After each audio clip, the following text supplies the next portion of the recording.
नमस्कार, कैसे हैं आप? फिक्र आपकी में एक बार फिर से आपका स्वागत है। आज कई बड़ी खबरें हैं। हालांकि एक तरफ मैच का खुमारी है, दूसरी तरफ हम आपको यह भी बताना जरूरी समझते हैं कि इस वक्त गाजा में क्या हो रहा है। सोचिए, गाजा का जो सबसे बड़ा अस्पताल है उस पर लगभग कब्जा हो चुका है आईडीएफ का। बड़ी बात क्या है, अस्पताल के अंदर जो मरीज हैं वो बाहर जाने को मजबूर हैं। पहले जहां 60,000 थे, अब बहुत ही कम, कुछ 100 मरीज वहां पर बाकी हैं। मरीजों का हाल यह है, जबालिया कैंप पर हमला होता है, वो जाते हैं इंडोनेशिया अस्पताल पे हमला हो जाता है। मरीजों का हाल यह है गाजा में कि वहां पर वो अब विनेगर और जो डिटर्जेंट होता है उससे अपनी ड्रेसिंग करने के लिए मजबूर हैं। हालत बहुत खराब है। लेकिन पहली बड़ी खबर, अल शिफा अस्पताल में 20 घंटे से आईडीएफ का एक्शन जारी। ब्रेक करिए। इजरायली आर्मी ने 200 फिलिस्तीनियों को हिरासत में लिया। अल शिफा अस्पताल परिसर से पकड़े गए सभी लोग, यह इस वक्त की बड़ी खबर। दूसरी बड़ी खबर, अल शिफा अस्पताल में घुसपैठ पर डब्ल्यूएचओ का बयान। अस्पताल में आईडीएफ की घुसपैठ नामंजूर। गाजा के हेल्थ सिस्टम की जानकारी नहीं मिल पा रही है, डब्ल्यूएचओ ने कहा। एक और बड़ी खबर, गाजा बंधक संकट पर बहुत बड़ी खबर आ रही है। हमास 50 बंधकों को छोड़ने के लिए तैयार। सूत्रों के हवाले से खबर, हमास से 3 दिन के सीज फायर और कैदियों की रिहाई की शर्त रखी। चौथी बड़ी खबर, गाजा में कुछ घंटों बाद इंटरनेट ब्लैकआउट। गाजा में दूरसंचार कंपनियों की चेतावनी, ईंधन नहीं होने की वजह से होगा ब्लैकआउट। एक और बड़ी खबर जो इस वक्त हमारे सामने आ रही है, वर्ल्ड कप मैच के दौरान विराट कोहली का 50वां शतक। वनडे में सचिन के सबसे ज्यादा 49 शतक का रिकॉर्ड तोड़ा। पीएम मोदी ने विराट कोहली को दी बधाई। एक और बड़ी खबर, पंजाब में पराली जलाने को लेकर रेड अलर्ट जारी। पराली जलाने वालों पर सख्त कार्रवाई के आदेश। स्पेशल डीजीपी ने ग्राउंड पर उतरकर जायजा लिया। और Delhi Darbhanga clone special train में आग पर काबू पाया गया। यूपी में इटावा के पास ट्रेन के 3 डब्बों में लगी थी आग। यात्रियों को सुरक्षित उतारा गया, कोई हताहत नहीं। एक और बड़ी खबर, जम्मू कश्मीर के डोडा बस हादसे में 38 लोगों की मौत। किश्तवाड़ से जम्मू जा रही थी बस, हादसे का शिकार हुई, 300 फीट गहरी खाई में गिरी। और उत्तरकाशी टनल हादसे में वायुसेना की मदद, रेस्क्यू में काम आने वाले उपकरण विमान से पहुंचाए गए। 4 दिन से टनल के अंदर फंसे 40 मजदूर। ब्रेकिंग न्यूज के बाद जो हमारी पहली बड़ी खबर है, और शुरुआत करते हैं इस पहले शब्द से, वो है ऑपरेशन।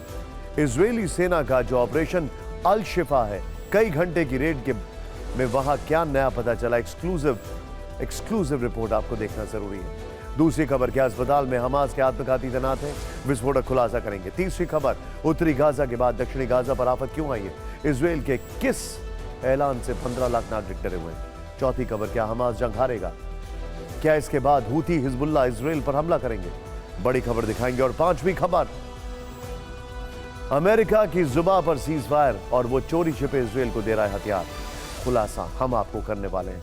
लेकिन उस सबसे पहले, इजरायल हमास युद्ध के आज 40 दिन पूरे हो चुके, 40 डेज। 40 दिन के बाद जो संकेत मिल रहे हैं उससे युद्ध अभी और लंबा खिंचने की आशंका है, क्योंकि आईडीएफ ने कह दिया है कि उत्तर के बाद दक्षिण गाजा में ग्राउंड ऑपरेशन की शुरुआत होगी। इस सब के बीच आईडीएफ ने गाजा में हमास संसद की बिल्डिंग तबाह करने का दावा किया है। 2 मिनट में वॉर रिपोर्ट में 40वें दिन का पूरा अपडेट। गाजा में इजरायली डिफेंस फोर्सेस ने हमास की पार्लियामेंट बिल्डिंग को तबाह किया। इजरायली मीडिया की तरफ से वीडियो जारी कर बड़ा दावा। गाजा में एयर स्ट्राइक से तबाही, इजरायली डिफेंस फोर्सेस के फाइटर जेट ने की बमबारी, हमास ठिकानों पर जोरदार हमला।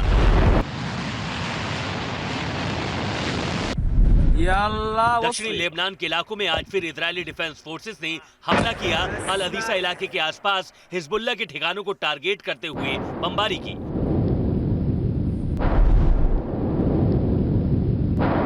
इजरायली एयरफोर्स की लेबनान में भीषण बमबारी, हिजबुल्लाह के ठिकानों को टारगेट करने का वीडियो जारी किया।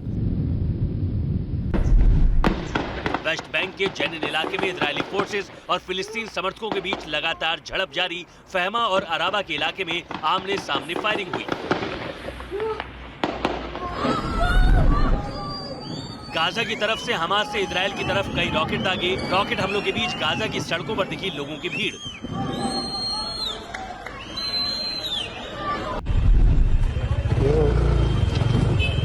इजरायल के अश्केलोन शहर पर हमास का रॉकेट अटैक, हमले में कई कारों को नुकसान पहुंचा।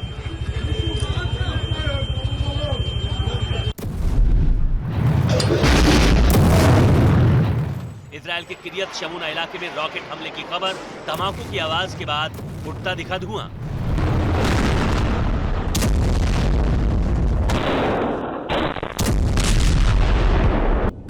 वेस्ट बैंक में आईडीएफ का ड्रोन हमले में 6 लोगों की मौत। आईडीएफ ने एक साथ कई हमले किए।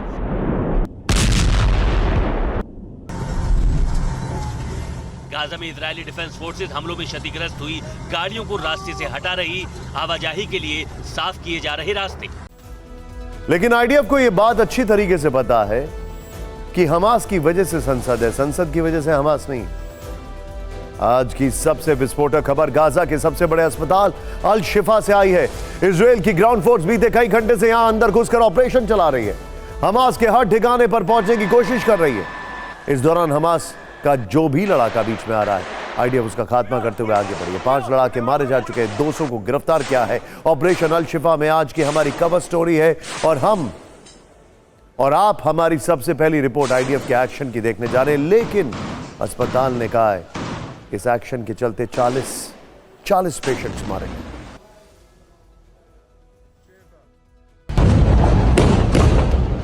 गाजा की सबसे बड़े अस्पताल अल शिफा पर इजरायल की सेना काल बनकर टूटी है।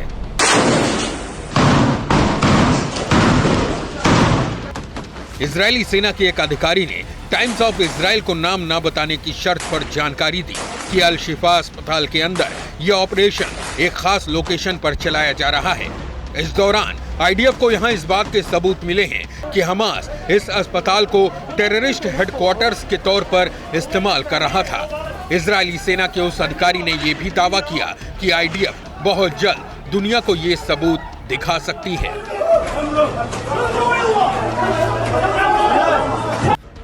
अल शिफा अस्पताल के इस खास हिस्से में आईडीएफ की टीम हर एक कमरे तक पहुंच रही है, संदिग्ध वस्तुओं को जांच रही है। आईडीएफ का दावा है कि अल शिफा अस्पताल के ऑपरेशन में शामिल ज्यादातर वो सैनिक और मेडिकल टीम हैं जिन्हें अरबी भाषा आती है, जिन्हें इस तरह के खास मिशन के लिए ट्रेनिंग मिली है और जिनका काम मिशन के दौरान यहां भर्ती मरीज और डॉक्टर्स की टीम को कोई नुकसान न पहुंचने देना भी है। लेकिन जब इजरायल की सेना अस्पताल के अंदर दाखिल हुई तब क्या कुछ हुआ, उसके कुछ वीडियो भी सोशल मीडिया पर वायरल हुए।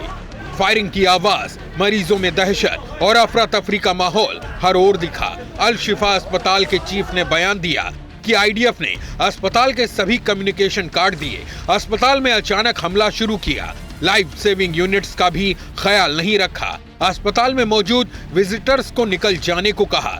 इजरायली फोर्स की बर्बर कार्रवाई डराने वाली है। लेकिन इसके उलट आईडीएफ ने बाद में दावा किया कि उसकी टीम ने कुछ घंटे के ऑपरेशन के दौरान ही अस्पताल में बने हमास के कमांड सेंटर को तबाह किया, हमास के कुछ लड़ाकों को मार गिराया।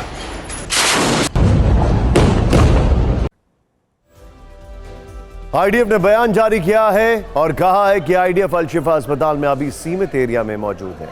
अल शिफा में घुसना बड़ी चुनौती है, सही मौके पर बड़ा ऑपरेशन किया जाएगा। 700 बेड का अस्पताल है ये। लेकिन इससे पहले हमास लड़ाकों को सरेंडर करने के लिए अल्टीमेटम दिया गया। आईडीएफ ने कहा है कि हमास लड़ाकों ने सरेंडर नहीं किया तो सभी मारे जाएंगे। लेकिन अल शिफा अस्पताल के चीफ ने क्या आरोप लगाया उसे भी जानना चाहिए। उन्होंने कहा है कि आईडीएफ अस्पताल में अचानक घुस आई, डॉक्टरों को धमकी दी, फायरिंग की। आईडीएफ ने अल शिफा में अपराध किया है, वो युद्ध अपराध कर रही है। ऑपरेशन अल शिफा पर हमास की प्रतिक्रिया भी आई है। हमास ने कहा है कि अस्पताल के अंदर 9000 लोग फंसे हैं, उनकी जान को खतरा है। इजरायली सेना ने अपराध किया है। लेकिन इस ऑपरेशन में अमेरिका ने क्या रुख दिखाया, पेंटागन के प्रवक्ता ने क्या कहा, उसे भी जानिए, समझिए अमेरिका का रोल इस युद्ध में क्या है। पेंटागन ने कहा कि गाजा के अस्पताल हमास के कमांड सेंटर बने हुए हैं, इजरायल पर हमले के लिए इनका इस्तेमाल हो रहा है। अल शिफा अस्पताल में रेड के बीच अमेरिका और इजरायल में बात हुई। जो बाइडेन और नेतन्याहू ने फोन पर बात की। सूत्रों के मुताबिक अस्पताल पर कार्रवाई के लिए इजरायल को अमेरिका से ग्रीन सिग्नल मिला, जबकि 2 दिन पहले बाइडेन ने अस्पताल पर हमले से बचने के लिए कहा था। तो फिर ऐसा कौन सा टर्निंग पॉइंट था जिसके चलते बाइडेन ने कहा कि हां, अस्पताल पर हमला करें आप? शायद विशेषज्ञों की राय, शायद ये फैक्ट कि अस्पताल में अभी भी हॉस्टेजेस हैं, यह कहना शायद टर्निंग पॉइंट था। अल शिफा, शिफा का मतलब इलाज होता है। कहते ना कि किसी के हाथ में शिफा है। आईडीएफ ऑपरेशन के बाद अल शिफा अस्पताल इलाज नहीं मौत बांट रहा है। आपको जानकर हैरान होगी, अल शिफा अस्पताल गाजा की सबसे बड़ी कब्रिस्तान बन चुका है। इसके नीचे 180 के आसपास शवों को दफनाया गया है। विश्व स्वास्थ्य संगठन के मुताबिक अस्पताल के हेल्थ वर्कर्स से उसका संपर्क कट चुका है।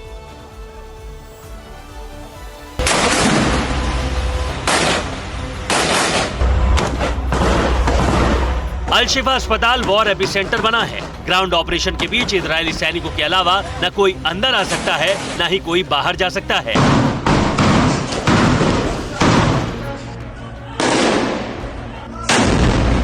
आईडीएफ दावा कर रहा है कि उसके सैनिक अस्पताल में मेडिकल सप्लाई समेत जरूरी मानवीय मदद डिलीवर कर रहे हैं। उसका वीडियो भी जारी किया गया है। इस बीच WHO ने कहा है कि अल शिफा अस्पताल में हेल्थ वर्कर्स के साथ हमारा संपर्क कट चुका है। आईडीएफ के ऑपरेशन के बीच अल शिफा अस्पताल गाजा का सबसे बड़ा कब्रिस्तान बन चुका है। दावा है कि बिजली सप्लाई बाधित होने से अस्पताल में कई लोगों की पहले ही मौत हो चुकी थी। आईडीएफ की घेराबंदी के कारण शव बाहर नहीं जा सके, उन्हें दफनाया नहीं जा सका। शवों को जल्द दफनाया नहीं जाता तो ये सड़ना शुरू हो जाते। हालात इतने बिगड़ गए कि 179 शवों को अस्पताल में ही दफनाना पड़ा। जानकारी के मुताबिक इनमें बड़ी संख्या में बच्चों के शव हैं जो बिजली कट जाने से मौत की नींद सो गए। हालांकि कुछ नवजात बच्चों को एक दिन पहले ही NICU से साधारण बेड वाले अस्पताल में शिफ्ट करना पड़ा था। गाजा हेल्थ मिनिस्ट्री के मुताबिक 37 नवजात बच्चे अब भी अस्पताल में हैं, जिनकी जिंदगी पर खतरा मंडरा रहा है।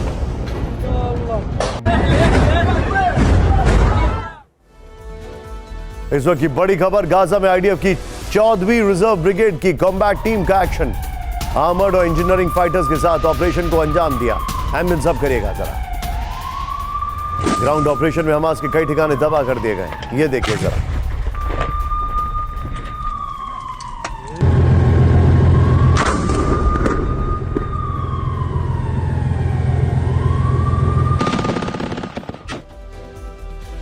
ऑपरेशन अल शिफा चलाने के पीछे इजरायली सेना की दो सोच है। पहली ये कि हमास के ठिकाने को तबाह किया जाए, दूसरी ये कि यहां कैद बंधकों को आजाद कराया जाए। लेकिन बंधकों को लेकर सवाल यह है कि क्या नेतन्याहू की फोर्स के लिए मिशन इतना आसान होगा? क्योंकि हमारी ये रिपोर्ट आईडीएफ के लिए फिदाइन खतरे का अलार्म साबित होने वाली है।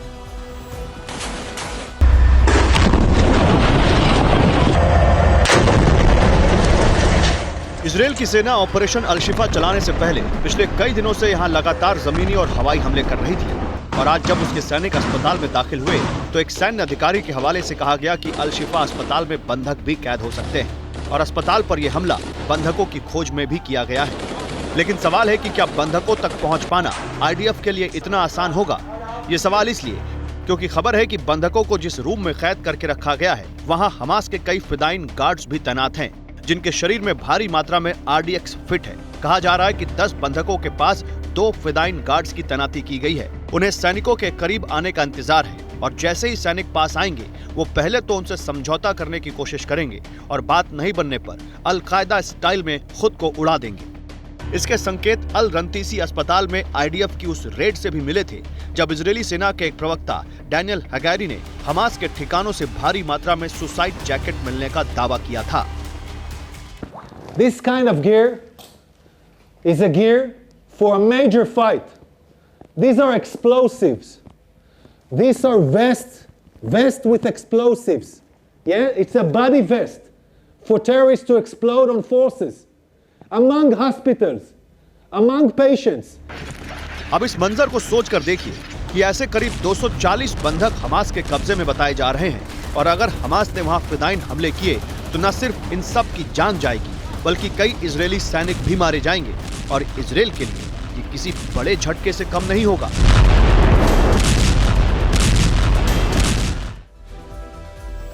आईडीएफ ने आज भी दावा किया है कि अल शिफा अस्पताल के नीचे सुरंग है। वहां हमास के कमांड और कंट्रोल सेंटर है। ये कमांड सेंटर जमीन से 80 मीटर नीचे है। अस्पताल के बेसमेंट से कमांड सेंटर का एंट्री पॉइंट है और ये कमांड सेंटर गाजा मेट्रो से जुड़ा हुआ है। सवाल यह है कि इजरायल ये बात कितने यकीन से कह रहा है। क्या इन सुरंगों का इजरायल से भी कोई कनेक्शन है? 40 साल पुरानी वो गलती आज इजरायल को कैसे भारी पड़ रही है? ये रिपोर्ट है।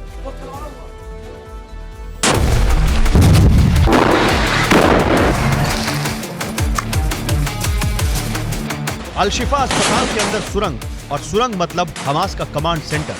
कुछ ऐसा ही दावा इजरायल बार बार कर रहा है और इजराइल को ये बात यकीन से कैसे मालूम है, ये बताने से पहले आपको अल शिफा अस्पताल की कुछ नई जानकारी देते हैं। अल शिफा अस्पताल में बिल्डिंग नंबर 2 संदिग्ध बताई जाती है। बिल्डिंग नंबर 2 के नीचे ही हमास का कमांड सेंटर होने का दावा किया जा रहा है।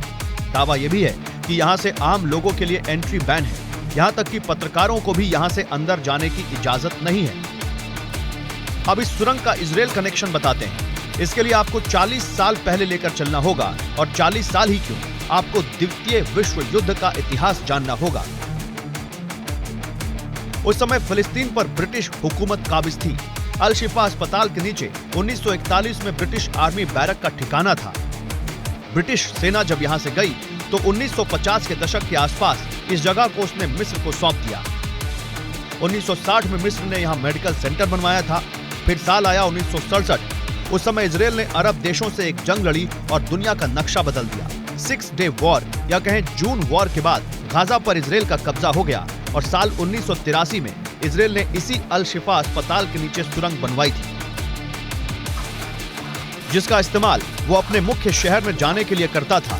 और आज इसी टनल में हमास के लड़ाके छिपे हैं। यहाँ कम्युनिकेशन सिस्टम है, कई बड़ी स्क्रीन लगी हैं, इंटरनेट सुविधा है, कमांड सेंटर से सुरंगों के नेटवर्क का पूरा लिंक है, और इसीलिए इजराइल को ये बात ठीक से मालूम है।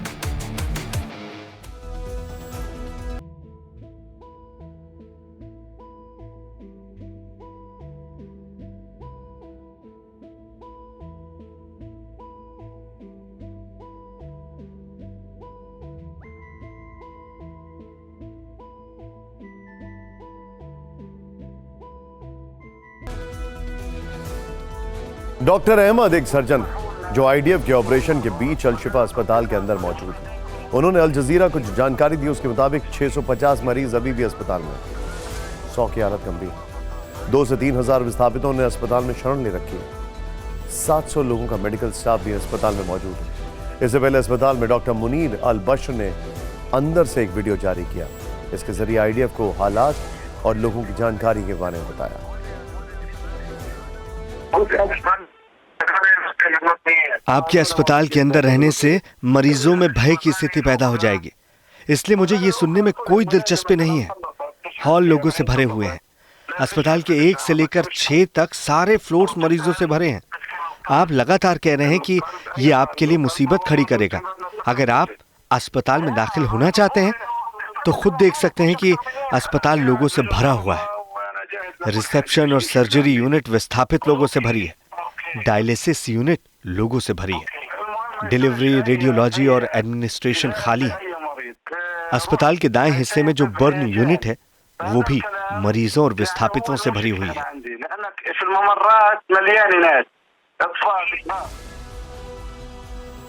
लेबनान बॉर्डर पर इजराइल ने तेज किए हमले। इस वक्त की बड़ी खबर, इजरायली डिफेंस फोर्सेस ने दक्षिणी लेबनान में अटैक किया है। हिजबुल्लाह के ठिकानों पर आईडीएफ की आर्टिलरी स्ट्राइक।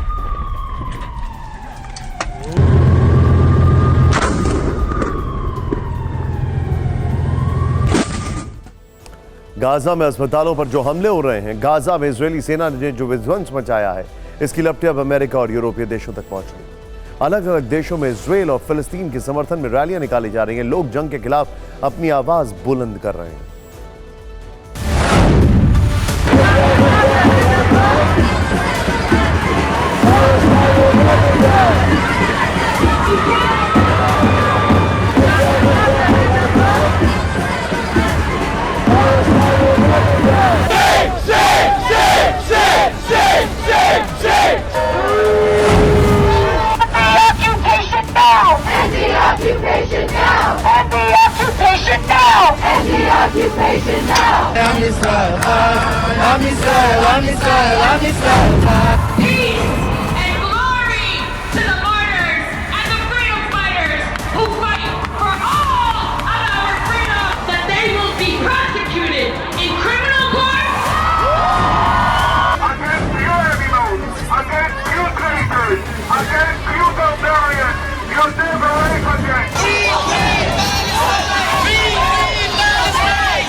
हमने आपको बताया गाजा में हमास के खिलाफ जारी इजरायली अभियान के चलते दुनिया भर से मानवीय चिंताएं जाहिर की जा रही हैं। रिपोर्ट्स में दावा किया गया कि अल शिफा अस्पताल में लाशों का ढेर लगा है। लेकिन आगे संकट और बड़ा होने वाला। इजराइल ने ही उत्तरी गाजा छोड़कर लोगों को दक्षिण गाजा चले जाने की चेतावनी दी।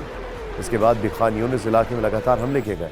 संयुक्त राष्ट्र के office of the coordination of humanitarian affairs ने कहा है कि उत्तरी गाजा में भीषण लड़ाई के कारण पिछले 10 दिनों में 2 लाख से ज्यादा लोग दक्षिण की ओर पलायन कर गए। इसी बीच इजराइल के रक्षा मंत्री योव गैलेंट ने विस्फोटक बयान दिया। उन्होंने कहा कि आईडीएफ अब दक्षिणी गाजा में भी ऑपरेशन चलाएगा। तो सवाल यह है कि क्या उत्तर गाजा के बाद दक्षिण गाजा पर भी जल्द हमला होगा, और क्या इजराइल लंबी जंग की तैयारी कर रहा है?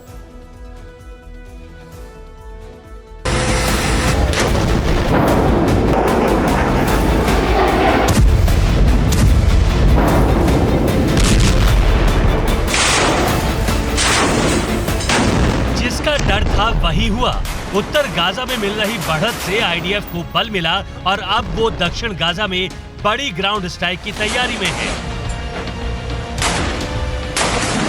दुनिया गाजा में मचे हाहाकार को शांत करवाने में जुटी है, लेकिन इजराइल का प्लान तो कुछ और ही है। इसका खुलासा खुद वहां के रक्षा मंत्री योव गैलेंट ने किया। उत्तरी और दक्षिणी गाजा में युद्ध महीनों चलेगा। जहां भी हमास होगा हम उसे खत्म करेंगे। हमास खत्म हो रहा है। बयान सिर्फ रक्षा मंत्री का नहीं आया, बल्कि आईडीएफ के प्रवक्ता ब्रिगेडियर जनरल डेनियल हगारी ने भी यही संकेत दिए। आईडीएफ ने दक्षिणी गाजा में अभी बड़ा ऑपरेशन शुरू नहीं किया है, लेकिन हम दक्षिण से भी हमास की सफाई के लिए प्रतिबद्ध हैं। गैलेंट और हगारी के बयान से साफ है कि इजराइल का ग्राउंड ऑपरेशन लंबा चलेगा।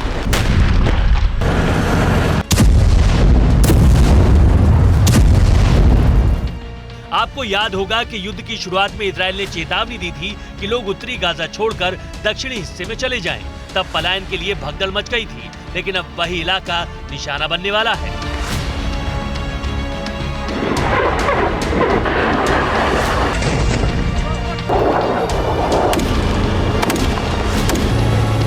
अभी दक्षिणी गाजा में करीब 15 लाख लोग हैं, यानी इतने लोगों की जान पर खतरा है।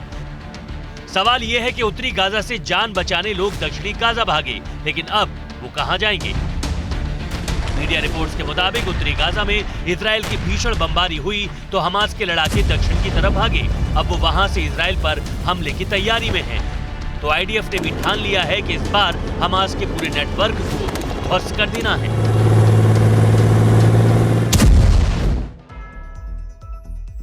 सीधे तौर पर जो अटैक इजराइल कर रहा है उसकी स्ट्रैटेजी बड़ी साफ है। सबसे पहले नॉर्दर्न गाजा यानी आधे गाजा को और खासकर उन इलाकों को जहां पर हमास का कंसंट्रेशन था उनको खाली कराया गया। उन्होंने डाउन साउथ पुश करने की कोशिश की है, हमास को भी और जितने भी गाजा के लोग हैं उनको भी। लेकिन सवाल खड़ा यह होता है कि अब साउथ में अगर ऑपरेशन चलाएंगे तो फिर क्या ये लोग इजिप्ट की तरफ जाएंगे, और क्या इजिप्ट अपने दरवाजे खोलेगा? शायद नहीं। लेकिन इस बीच वो हॉस्टेजेस का क्या होगा? इजराइल की तैयारी से साफ पता चल रहा है कि आगे युद्ध विध्वंसक होने वाला है। ऐसे में कुछ गंभीर सवाल उठ रहे हैं। क्या गाजा में इतना लंबा इजरायली ऑपरेशन संभव है? क्या इजराइल विरोधी देश इतनी देर तक चुप बैठेंगे? और क्या अमेरिका दक्षिण गाजा में ऑपरेशन की इजाजत देगा? इससे भी बड़ा सवाल, क्या इजराइल लंबे ऑपरेशन को सस्टेन कर सकता है? 40 दिन ऑलरेडी हो चुके हैं, कितने दिन और? आईडीएफ की नई डेडलाइन बताती है कि 3 हफ्तों में हमास का सफाया होगा। वहां बारिश ऑलरेडी शुरू हो चुकी है, बर्फबारी भी शुरू होने वाली है। जंगी मोर्चे पर गाजा में आईडीएफ की 3 डिवीजन है और उसने अगले 1 साल की भी प्लानिंग बनाई है। सवाल सिर्फ दक्षिण गाजा में ग्राउंड ऑपरेशन का नहीं, बल्कि बंदूकों का संकट भी गहराता जा रहा है। कल तक अमेरिकी मीडिया के हवाले से ऐसी खबरें आई थीं कि इजराइल और हमास के बीच बैकडोर बातचीत चल रही है और सब कुछ ठीक रहा तो जल्द बंधकों पर समझौते का ऐलान हो सकता है। हमास बंधकों को छोड़ सकता है, बदले में इजराइल फिलिस्तीनी कैदियों को रिहा करेगा। लेकिन 24 घंटे बाद यह मुद्दा फिर अटकता दिख रहा है। आखिर वो कौन से फैक्टर है जो इस डील में बाधा बनकर आ रहे हैं, या फिर युद्ध विराम की तरह यहां भी नेतन्याहू झुकने के लिए तैयार नहीं है?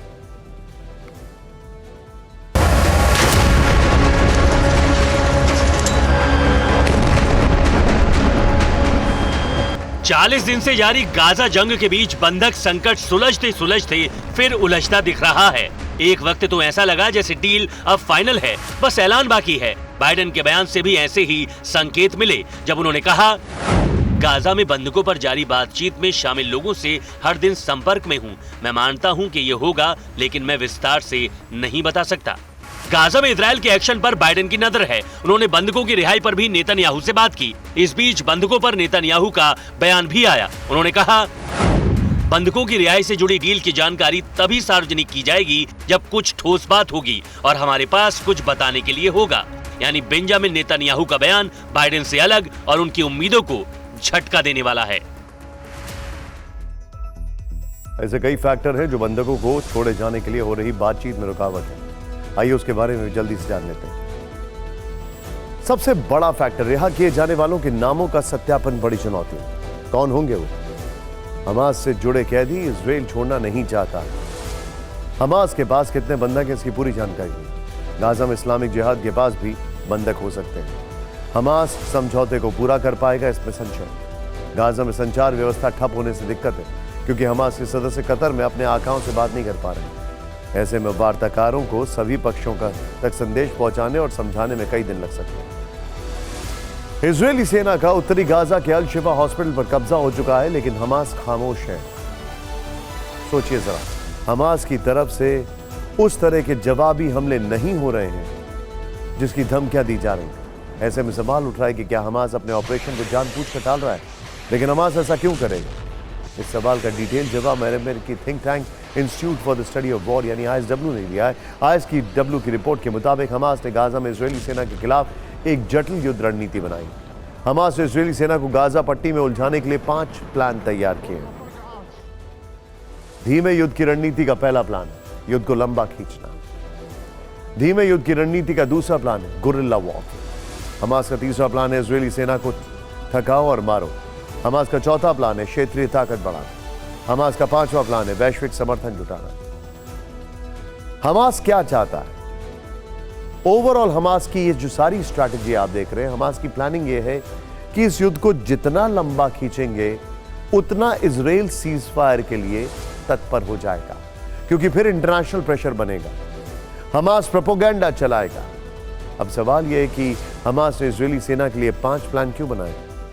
आइए देखते हैं इस रिपोर्ट में।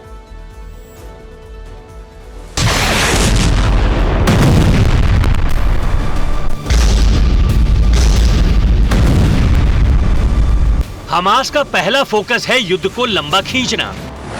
हमास चाहता है कि इजरायल को लंबे संघर्ष में फंसाया जाए, जिससे इजरायल की मजबूत छवि और अर्थव्यवस्था को नुकसान हो। हमास का दूसरा प्लान है गुरिल्ला युद्ध। हमास एक रणनीति के तहत इजरायली सेना से आमने सामने की लड़ाई में नहीं उलझना चाहता, इसलिए वो छिपकर हमले कर रहा है।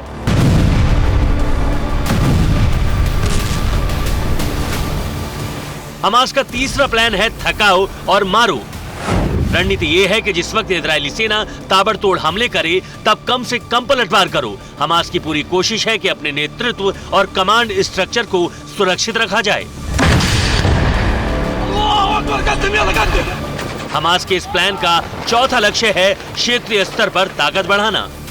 हमास की कोशिश है कि वो मध्य पूर्व में सक्रिय मिलिशिया संगठनों को एकजुट करे। ऐसे में हमास भले ही धीमा युद्ध लड़े, लेकिन Hezbollah, Houthi, Iraqi resistance force जैसे मिलिशिया संगठन लगातार हमले करते रहें। इसी रणनीति के तहत पिछले 1 हफ्ते के दौरान इजरायली ठिकानों पर इन मिलिशिया संगठनों के हमलों में तेजी आई है। हमास का 5वां प्लान है वैश्विक समर्थन हासिल करना। हमास युद्ध को लंबा खींचकर मध्य पूर्व के साथ साथ अंतर्राष्ट्रीय स्तर पर अपने लिए समर्थन जुटाना चाहता है। हमास की रणनीति का एक हिस्सा इजरायल को दुनिया के सामने विलेन बनाना भी है। ये सारे फैक्टर्स अब बात कर रहे हैं, लेकिन सच्चाई यह है कि हमास ने जब इस युद्ध में अटैक किया था 7 अक्टूबर को, तो उसको ऐसा लग रहा था कि शायद बंधक जो होंगे वो उनका पासपोर्ट होंगे इस युद्ध को रोकने के लिए, लेकिन ऐसा नहीं हो पाया। इजराइल बंधकों को अलग तरीके से देख रहा है और अपनी हमास को खत्म करने की स्ट्रैटेजी पर अलग तरीके से काम कर रहा है। हमास के लिए एक बहुत बड़ा सरप्राइज फैक्टर था कि इजराइल बंधकों के नाम पर भी नहीं रुक रहा है। युद्ध धीमा करने के पीछे हमास की एक और रणनीति। हमास चाहता है कि युद्ध लंबा खींचे और इसमें सारे अरब देश शामिल हो जाए। इसकी वजह से अरब देशों में तेल का सबसे बड़ा भंडार होना है। अगर युद्ध लंबा खींचा तो इसकी सप्लाई तेल सप्लाई पर असर पड़ेगा, तेल की कीमतें बढ़ेंगी। इसका सबसे ज्यादा नुकसान पश्चिमी देशों को होगा क्योंकि रूस ने पहले से ही तेल सप्लाई रोक रखी है। इस सब के बीच में ईरान हमास मुलाकात पर इस वक्त की सबसे बड़ी खबर, 7 अक्टूबर के हमले पर हानिया से नाराज खामेनेई। हमास ने हमले की पहले से जानकारी नहीं दी। खामेनेई ने कहा हम आपकी तरफ से जंग नहीं लड़ेंगे। खामेनेई ने कहा नवंबर की शुरुआत में ही थी दोनों की मुलाकात।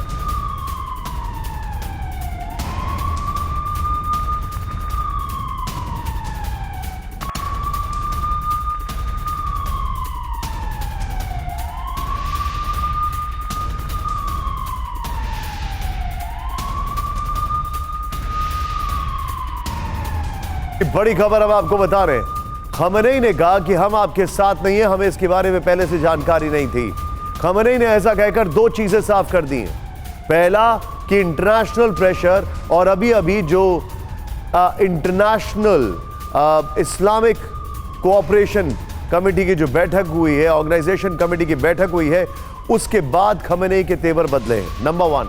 नंबर 2, खामेनेई ने एक और चीज साफ कर दी है और वो ये है कि उसका हमास से या 7 अक्टूबर के हमले से कोई लेना देना नहीं है।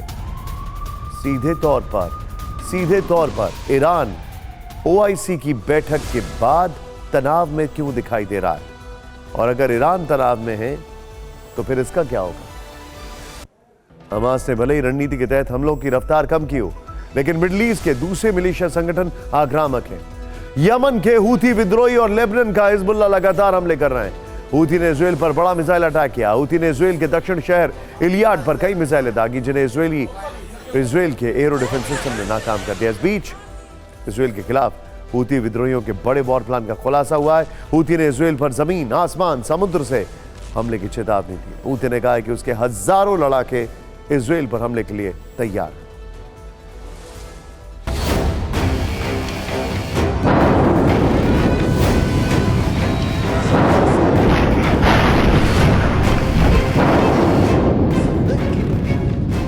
इजराइल के लिए सबसे बड़ी धमकी 2000 किलोमीटर दूर यमन से आई है। अमेरिकी शिप यूएसएस कारने पर बैलिस्टिक मिसाइलें दागने वाले हूथी ने इजरायली शिप पर हमले की चेतावनी दी है। इजराइल ने अपने शिप लाल सागर में तैनात किए हैं। हूथी ने वीडियो जारी करके धमकी दी कि इजराइल के खिलाफ हमारा ऑपरेशन रुकेगा नहीं। कॉरिडोर मिले तो उसके हजारों लड़ाके इजराइल से सीधी लड़ाई के लिए तैयार हैं।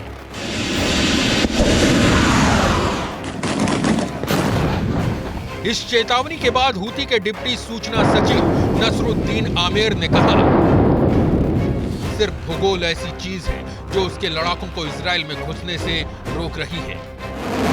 नसरुद्दीन आमेर ने कहा, जब तक हमें इजराइल पहुंचने के लिए कॉरिडोर नहीं मिलता है, हम इजराइल पर मिसाइल अटैक जारी रखेंगे और इजरायली शिप को निशाना बनाएंगे। हूथी इजराइल की पोर्ट सिटी इलाट पर कई मिसाइलें दाग चुका है, लेकिन इजराइल के arrow air defence system Houthi के मिसाइल हमलों को नाकाम कर रहे हैं।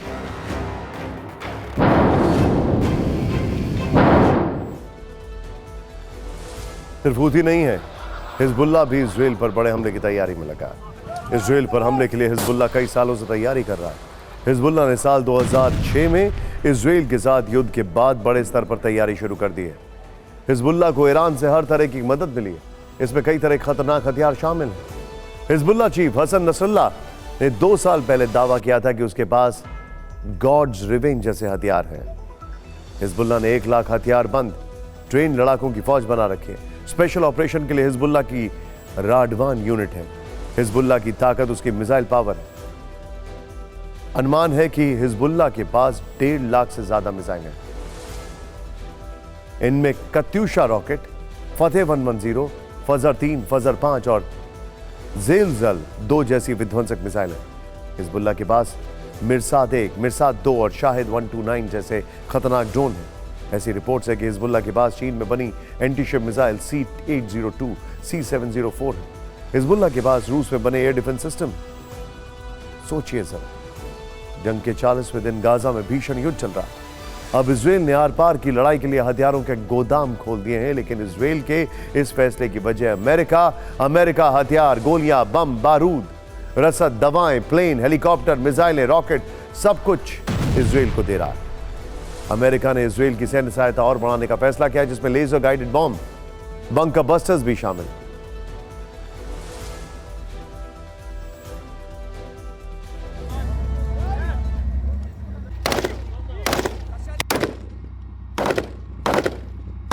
नहीं है। दूसरी खबर बहुत बड़ी है। रिपोर्ट है कि अमेरिका चुपचाप गुपचुप तरीके से चोरी छिपे इजराइल को घातक मिसाइल और गोला बारूद की खेप भेज रहा है। रिपोर्ट में यह भी खुलासा हुआ है कि अमेरिका की तरफ से इजराइल को कौन कौन से हथियार सीक्रेट ढंग से भेजे गए।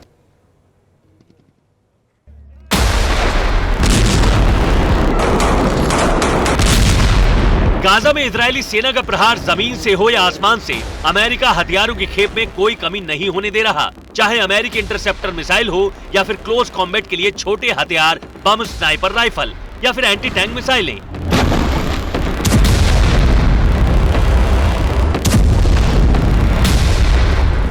अमेरिकी हथियार जहाजों में भर भर कर इजराइल पहुंचाए जा रहे हैं, वो भी चुपचाप, दुनिया की नजरों से छिपाकर। ये हम नहीं कह रहे, ये सनसनीखेज खुलासा ब्लूमबर्ग की रिपोर्ट में हुआ है। रिपोर्ट में दावा किया गया कि अमेरिका इजराइल को चुपचाप घातक हथियार भेज रहा है, जिसमें लेजर गाइडेड मिसाइल और बंकर बस्टर भी हैं, जिसमें 50,000 से ज्यादा शेल्स भी हैं जो इजराइल भेजे गए हैं। अमेरिकी आर्मर्ड व्हीकल भी हैं। रिपोर्ट में यह भी दावा किया गया है कि इजराइल की लगातार बढ़ रही मांग के बाद अमेरिका एक्टिव हुआ है और सीक्रेट तरीके से हर दिन की जरूरत के मुताबिक हथियार भेज रहा है। अमेरिका अब तक 57,155 mm shells, 36,000 30 mm cannon, 20,000 M4A1 rifle, 3,000 M141 bunker buster, 2,000 Hellfire missile और 75 आर्मर्ड व्हीकल इजराइल को भेज चुका है। इस रिपोर्ट पर पेंटागन ने कोई टिप्पणी नहीं की है, लेकिन ये भी कहा कि अमेरिका के पास इतनी ताकत और क्षमता है कि वो लगातार इजराइल को हथियार भेजता रहे, साथ ही अपने देश की सुरक्षा भी कर सके।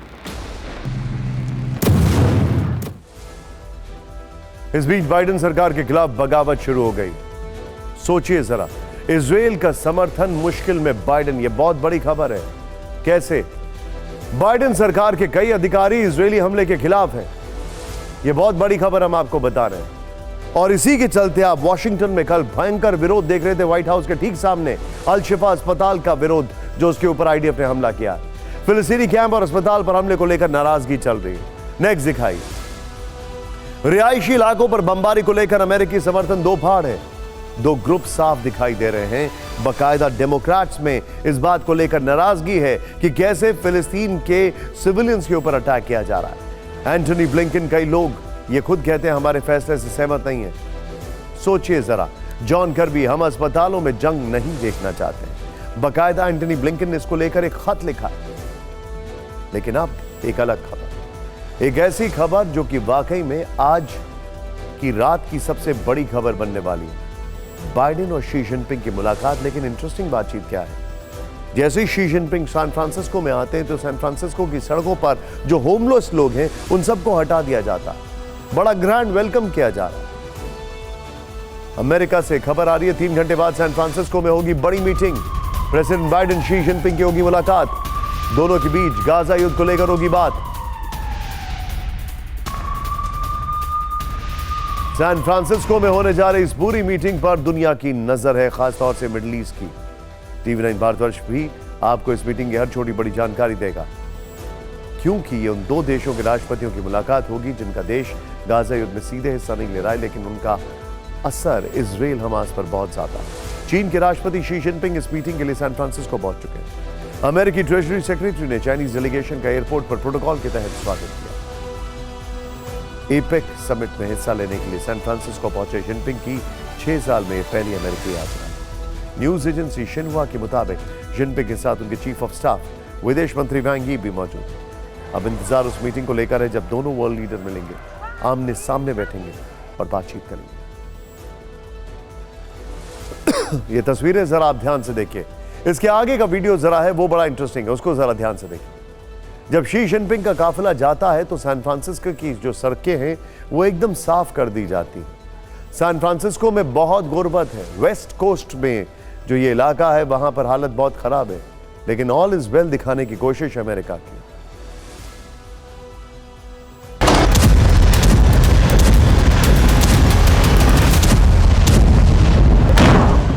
जिस वक्त गाजा युद्ध की वजह से मिडिल ईस्ट में विध्वंस का अलार्म बज रहा है, ठीक उसी वक्त सैन फ्रांसिस्को में अमेरिका के राष्ट्रपति जो बाइडेन और चीन के राष्ट्रपति शी जिनपिंग के बीच मुलाकात हो रही है। तो सवाल यही है, आखिर ये मुलाकात क्यों हो रही है? इस मीटिंग का एजेंडा क्या है? क्या शी बाइडेन की मुलाकात युद्ध रोक सकती है? वैसे तो ये दोनों नेता जब भी मिलते हैं तो दुनिया के लिए ये खबर होती है, लेकिन जब रूस यूक्रेन और इजराइल हमास युद्ध चल रहा हो तो दोनों नेताओं की मुलाकात और भी अहम हो जाती है। जानकारों का दावा है कि एशिया प्रशांत आर्थिक सहयोग शिखर सम्मेलन के दौरान सैन फ्रांसिस्को में दोनों नेताओं के बीच 5 बड़े मुद्दों पर बात हो सकती है, जिसमें सबसे बड़ा मुद्दा गाजा और यूक्रेन युद्ध हो सकता है। हमास की मदद के लिए ईरान लगातार युद्ध में उतरने की बात कर रहा है, उसे युद्ध से दूर रखने पर चर्चा हो सकती है। इजराइल से गाजा में हमले बंद करने के लिए कहा जा सकता है, इस पर भी चर्चा संभव है। अब भी कई बंधक हमास के कब्जे में हैं। बंधकों की रिहाई में ईरान की भूमिका पर भी चीन से चर्चा हो सकती है। ताइवान मुद्दे पर भी दोनों नेताओं में बातचीत संभव है। कुल मिलाकर दोनों नेताओं के बीच लंबे समय के बाद ये मुलाकात हो रही है और 2 बड़े युद्ध के बीच एक दूसरे के विरोधी नेताओं का इस तरह मिलना अपने आप में ग्लोबल कूटनीति का बहुत बड़ा इवेंट है।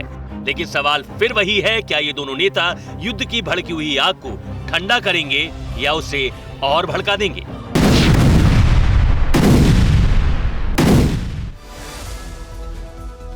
इस मुलाकात पर सबसे ज्यादा नजर अगर किसी की होगी तो वो है यूरोपीय देश। 3 बड़े फैक्टर्स, यूरोप और चाइना के बीच का जो बिजनेस है वो बहुत ज्यादा इंपॉर्टेंट है। रशिया के खासकर अफेक्ट होने के बाद ये बिजनेस ज्यादा बढ़ गया है। दूसरी बड़ी इंपॉर्टेंट जानकारी, चाइना में इकोनॉमिक हालत ठीक नहीं है और वही खराब हालत अमेरिका की भी है, खासकर एक और वॉर फ्रंट खुलने के बाद। तीसरी बड़ी खबर जो मैं आपको बता रहा हूं वो ये है कि ये मुलाकात इसलिए जरूरी है क्योंकि ऐसे संकेत हैं कि अगर अमेरिका अपनी कमजोर पोस्चरिंग करता रहा तो शी जिनपिंग ताइवान को लेकर कोई बहुत बड़ा कदम उठा सकते हैं अमेरिकी चुनाव के दौरान 2024 में। देखते हैं इसमें क्या निकल कर आता है। और आइए अब देखते हैं देश की बड़ी खबरें टॉप लाइन में। उत्तर प्रदेश के इटावा में छठ स्पेशल नई दिल्ली दरभंगा एक्सप्रेस में हादसा, ट्रेन की 3 बोगियों में लगी आग। चलती ट्रेन में धुआं उठता देख यात्रियों में मची भगदड़, लोगों ने कूदकर बचाई जान। उत्तर प्रदेश में नोएडा में सवारियों से भरी चलती बस में लगी आग, लोगों ने कूदकर बचाई जान। बस सेक्टर 37 से बिहार के सिवान जा रही थी। ग्रेटर नोएडा के ही यमुना एक्सप्रेसवे पर हुआ एक और हादसा, डबल डेकर बस में लगी आग, पूरी बस खाक हुई। नोएडा से आगरा की तरफ जा रही थी बस। हरियाणा के फतेहाबाद में भी निजी बस में लगी भयंकर आग, बस में ज्यादातर सवार लोग छठ पूजा के लिए बिहार जा रहे थे। बिहार के समस्तीपुर में इंटरसिटी एक्सप्रेस में हुआ धमाका, एक बैग में हुआ विस्फोट। धमाके में एक महिला समेत 2 यात्री जख्मी हुए, 2 संदिग्ध हिरासत में लिए गए। जनजातीय गौरव दिवस पर झारखंड को 24,000 करोड़ की सौगात, बिरसा मुंडा के गांव ओलीहातू पहुंचकर पीएम मोदी ने दी श्रद्धांजलि। जम्मू कश्मीर के डोडा में बड़ा हादसा, किश्तवाड़ से जम्मू जा रही बस खाई में गिरी, 38 यात्रियों की मौत, कई यात्री जख्मी। उत्तरकाशी में रेस्क्यू ऑपरेशन जारी, हरक्यूलिस विमान से पहुंचाए गए ऑगर मशीन पार्ट। 88 घंटे से टनल में फंसे 40 मजदूर। आज से केदारनाथ धाम के कपाट शीतकाल के लिए बंद, विधि विधान के साथ बाबा की डोली ओंकारेश्वर के लिए निकली।